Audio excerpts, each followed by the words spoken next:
All my plans of having silent retreat were either cancelled or interrupted last Saturday. I said, "Now, God, I have only half day left. Where should I go now?" I then randomly turned to a huge empty parking lot. Because the sun was so bright, the one and only shade of a tree caught my attention. I pulled over to that shade, where was right in front of a tow truck.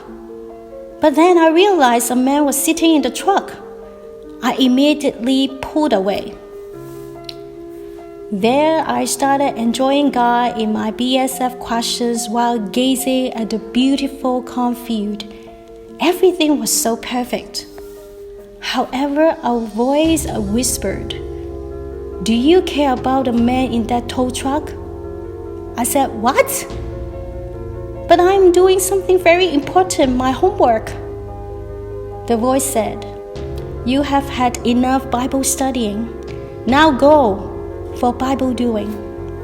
But I said, "It's too dangerous. There are always police cars parking in that parking lot, but there's none at that time." But a picture of the clouds going where the wind blows appeared in my mind. I said, "Okay, you wanted me to share the gospel with that man?"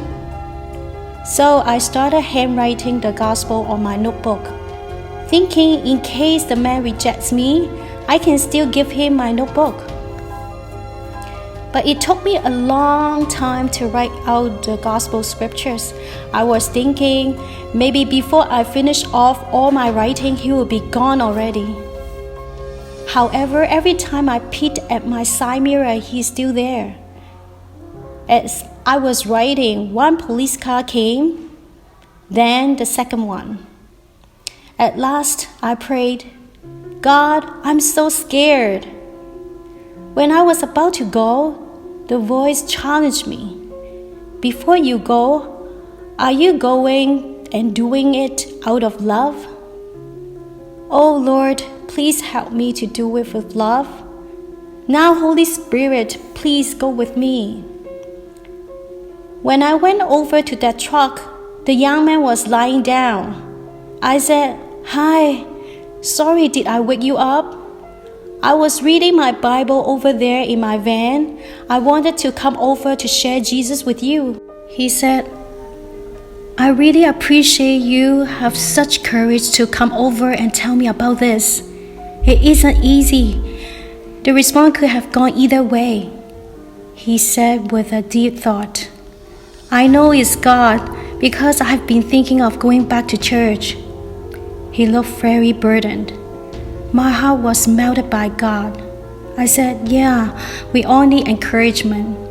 He said, "No, I need reminders. I know God is here, but life is..." He was so sad. I said, "I know life is tough." I asked if I can pray for him. He said, "Yes." The Holy Spirit filled my prayer with that week's lesson. I prayed, "God, please give this brother the joy of salvation, the power of salvation, and God of salvation." I saw him pray so earnestly with his eyes closed and his head bowed low. After prayer, he was getting out of the truck. I was a bit scared. He said, "I just wanted to give you a hug." I told him that I was very frightened at first and how God gave me courage and challenged me if I would come to talk with this man out of love. After hearing this, he was even more moved. He hugged me again. I told him it is a divine meeting, and he said, "Yes, I normally don't park at this parking lot." Before he drove off, he said, "You just don't know how mind-blowing this is to me." I burst in tears in my van because I'm also the one who experienced the fresh joy of salvation, the power of salvation, as I just met God of salvation, Jesus. God not only cares about the lost, but also His own.